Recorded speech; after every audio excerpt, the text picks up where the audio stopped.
ganancias que dejó este negocio de la muerte se invirtieron en nuestro país. Argentina hoy por hoy es una gran pista de tránsito de cocaína hacia el exterior. Y donde corre cocaína, evidentemente crece el consumo. Según el Departamento de Estado americano, el año pasado por Argentina cruzaron 70 toneladas de cocaína. Para entender este fenómeno hay que venir a Colombia.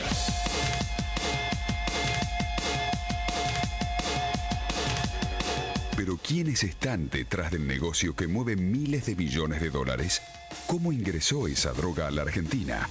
Se habla de que esta droga, porque ya hubo un secuestro en Colombia, en el Pacífico, vinculado a la FARC. Bueno, y por eso se calcula, no hay nada oficial de poder decir, pero Guzmán pertenece a la parte del cartel de Colombia. ¿Quién es el narcomillonario que regresará al país con parte de su banda este año? ¿Y por qué cada día más se menciona a la organización terrorista FARC como la responsable de gran parte de esa producción? Esta investigación especial de C5N nos llevará a recorrer Colombia, consultar a especialistas en distintos países, analizar decenas de expedientes que se instruyen en varias ciudades argentinas y seguir los pasos de peligrosos delincuentes que ingresaron a nuestro país en los últimos años. En muchas partes del país, la guerrilla participa directamente del negocio del narcotráfico. Las FARC y el ELN participan directamente en el negocio del narcotráfico. La droga de las FARC es una realidad que preocupa al mundo.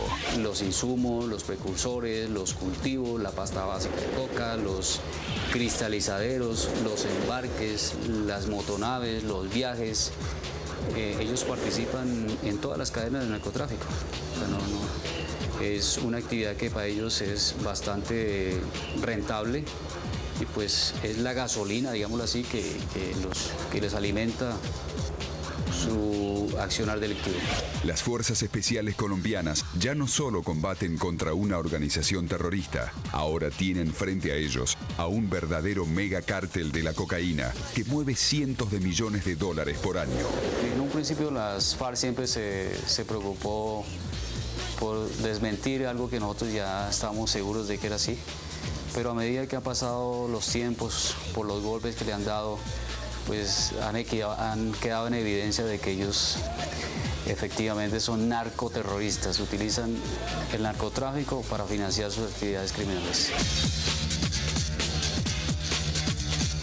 Pero ¿por qué la Argentina es una de las conexiones más importantes que tienen las FARC y las nuevas bandas del narcotráfico en Latinoamérica? Hay mucha plata en juego y cuando a ellos se le empiezan a caer los cargamentos, o sea, los cargamentos son incautados, ellos analizan y miran qué es lo que deben hacer para que eso no vuelva a suceder. Entonces, si en Colombia somos eficientes, pues ellos van a buscar otros países que no tengan los controles que nosotros tenemos. Fundamentalmente ahora se comienza a observar el transporte de cocaína en aviones, avionetas o aviones, para el ingreso al país y últimamente también para la exportación de cocaína, como fue el caso Juliá, que era impensado hasta hace unos meses suponer que en un avión tripulado por personal argentino pudiese llevar una tonelada de cocaína. La parte oeste particularmente favorece, por su geografía y por la poca cantidad de habitantes, por la cantidad de zona rural que existe, que desciendan vuelos clandestinos con drogas normalmente, o últimamente se está viendo que llegan con principalmente marihuana proveniente desde el Paraguay. Argentina no es un país productor. Argentina es un país netamente de tránsito, pero los tránsitos últimamente son muy importantes de mucha cantidad de droga. Este turno 4,5 toneladas. Es impresionante. Es histórico, en la Argentina nunca se vio tanta cocaína. Nunca se dio. Yo calculo que acá en Argentina, por año y como mínimo, pasarán 60 toneladas de cocaína. Le reditúa un negocio a Colombia de aproximadamente 88.000 millones de dólares. Narcoterrorismo, el negocio de la droga en la Argentina.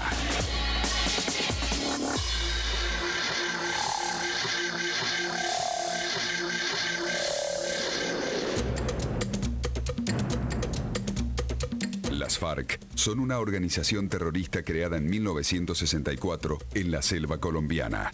Sus fundadores fueron Jacobo Arenas y Manuel Marulanda Vélez, alias Tiro Fijo. En junio de 1964, entonces ya creamos un programa en el que se dio a conocer a toda la opinión pública y al que se han adherido otra cantidad de movimientos revolucionarios y están de acuerdo y seguimos luchando por ese programa, todos en conjunto.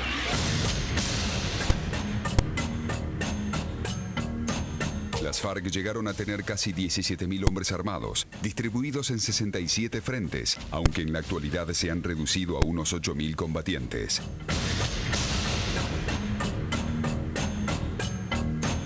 La financiación de esta organización terrorista se basó durante años en secuestros masivos, entre los que se destaca el de la ex candidata presidencial Ingrid Betancourt. Pero ahora la historia es distinta. El negocio es otro.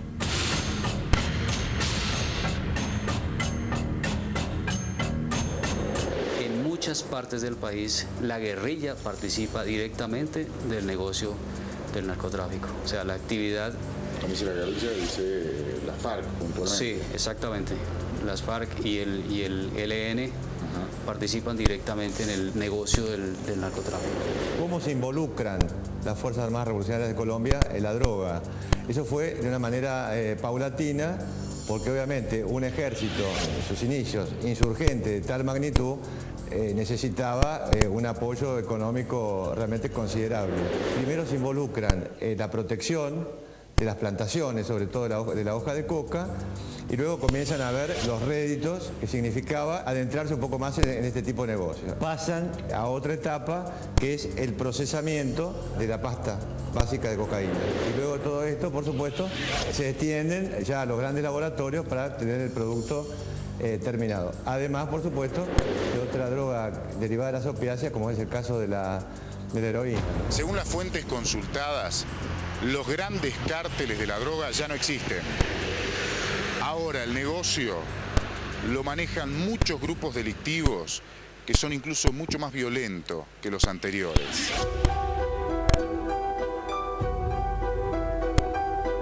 En Colombia, con la caída de los grandes jefes del narcotráfico, Pablo Escobar de Medellín y Rodríguez Orejuela de Cali, solo perduró un tiempo más el cártel del norte del Valle, también diezmado por la lucha frontal del gobierno.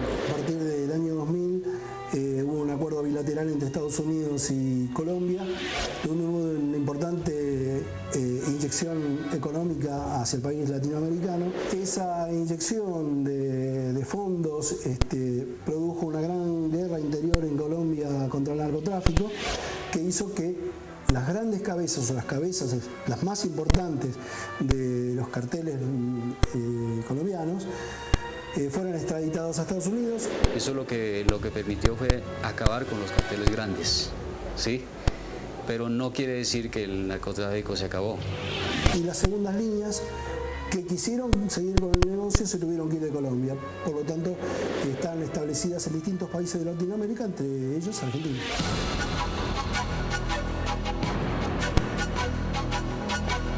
Ahora la droga se distribuye a través de bandas más pequeñas que tienen en muchos casos un proveedor en común, el cártel de las FARC.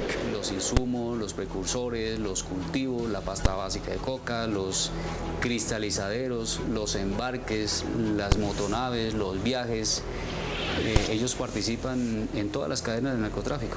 Es una actividad que para ellos es bastante rentable.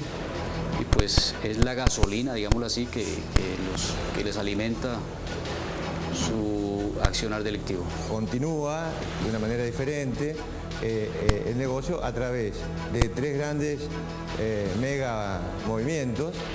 Primero que todo, las Fuerzas Armadas Revolucionarias de Colombia, el Ejército de Liberación Nacional, o ELN, y las Fuerzas de Autodefensa de Colombia, que son grupos antiguamente relacionados con la protección de los grandes hacendados y, por supuesto, considerados de derecha, ¿no?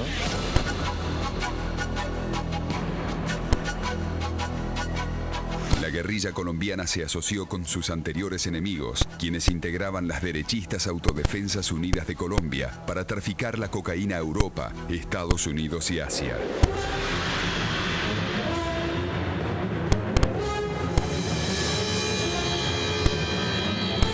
respectivas bandas son denominadas BACRIM, que es una abreviatura de banda criminal. Es un nombre bastante apropiado, porque hablar de banda criminal involucra otro tipo de actividades que también son propias de la FARC, como el secuestro, la extorsión, el contrabando de armas. Ellos tratan de no competir de manera violenta. Entonces, ¿qué hacen? Alianzas estratégicas entre ellos. Ahora se las conoce con nombres exóticos: Los Rastrojos, Los Comba, La Cordillera, Loco Barrera, Valenciano, entre otros. Lo que nosotros hemos analizado es que ahora hay mini carteles, ya no hay carteles al estilo de Pablo Escobar, de los Rodríguez Orejuela, del cartel del Norte del Valle. Sí existen mini carteles, muchas veces compuesto por gente que perteneció a grupos armados ilegales, que ahora mismo están dedicados a esa actividad que nosotros los llamamos las bandas criminales emergentes, y son más violentos, porque es gente que perteneció a grupos ilegales y ahora están dedicados netamente al narcotráfico. Entonces es gente que conoce el oficio de las armas, y eso pues nos hace cada vez más difícil la lucha contra ellos, porque entrar a un laboratorio, a un área de embarque de droga es mucho más complicado. Tenemos que tomar todas las precauciones, porque normalmente no vamos a encontrar en combates, bien sea con las FARC o con los grupos, las bandas criminales emergentes.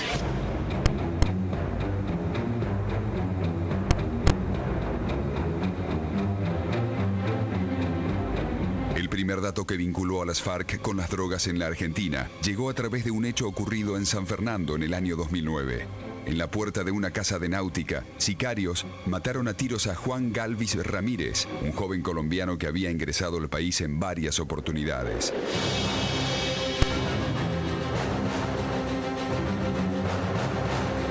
Este hombre se llama Jorge Iván González Ramírez y tiene una particularidad. La tarde de los tiros en San Fernando estaba en el interior del local de náutica, cuando en la vereda acribillaban a su familiar.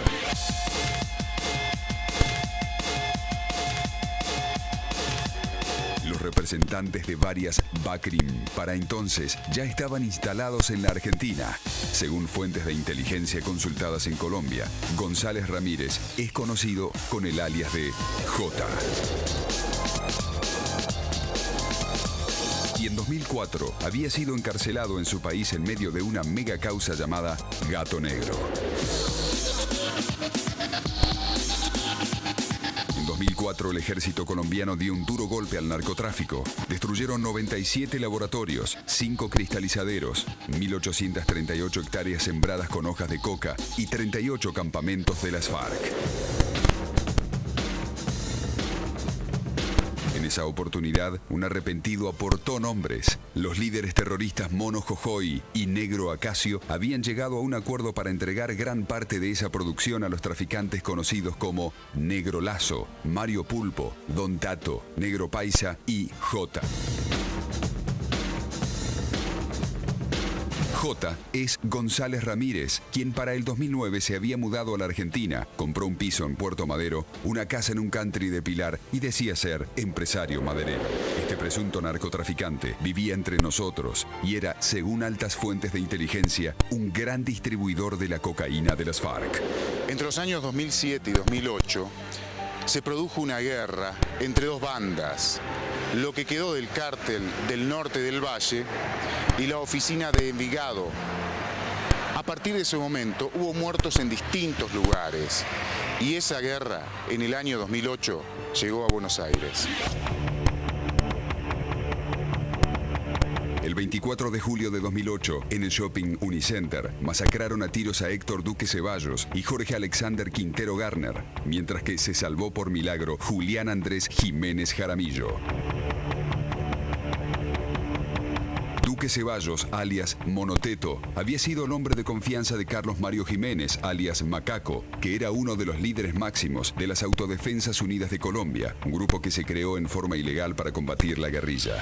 Macaco fue extraditado a los Estados Unidos por narcotráfico. Y Monoteto, a partir de ese momento, se convirtió en el jefe de la organización y operaba desde la Argentina. Pero la guerra entre Macaco y otro ex paramilitar, alias Don Berna, le costó la vida a Duque Ceballos. Ese mismo día, otro narco, conocido como Comandante Job, fue asesinado a tiros en un bar de Medellín, en represalia por lo ocurrido en San Isidro. Macaco y Don Berna, en rigor, peleaban por la droga que se produce especialmente en el suroccidente colombiano. Y la Argentina era ya, para entonces, clave para el tráfico a Europa y Asia. En Argentina cambió un poco el mapa del narcotráfico en esa época. También tuvimos posibilidad de hacer grandes procedimientos en cuanto a secuestro de cocaína que se estableció procedida de Colombia. En un corto tiempo, en 2 o 3 meses, se secuestraron cerca de 600 kilos en la policía de la provincia de Buenos Aires de cocaína colombiana. Casualmente, poco tiempo después se produce lo que fue la masacre de Unicenter, que sicarios colombianos pudieron haber cometido esos hechos en virtud de la pérdida de semejante cantidad de cocaína en manos de la policía en procedimientos que se realizaron en el conurbano de Buenos Aires y también en Capital Federal.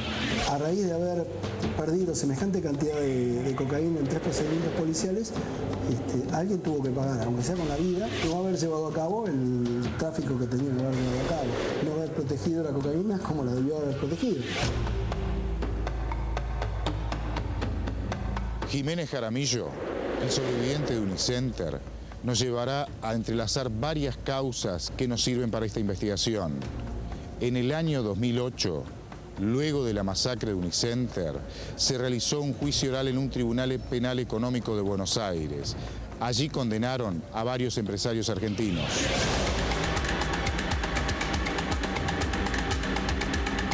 Los 3 jueces escucharon cómo uno de los acusados, arrepentido, dio el nombre del nexo entre ellos y la organización colombiana que intentó enviar cocaína a Europa en un contenedor de merluza. Era el mismo Jiménez Jaramillo, el sobreviviente de Unicenter.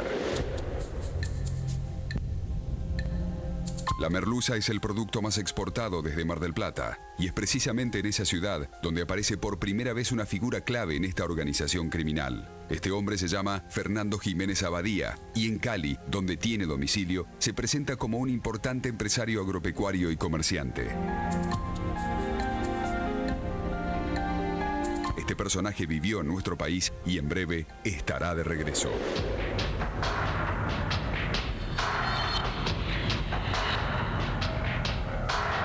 En mayo de 2005, la DEA norteamericana informó a la Argentina que un barco estaba por llegar a Holanda con un cargamento de merluza, donde se ocultaban más de 500 kilos de cocaína. Los empresarios marplatenses Darío Oscar Fabia Pesina y Alberto Edgardo Coluccia, con la ayuda de un veterinario del SENASA, habían realizado la exportación. Para ello, habían comprado una firma llamada Plankton, Sociedad Anónima. Eran solo oficinas, desde donde alquilaron un frigorífico para congelar la merluza.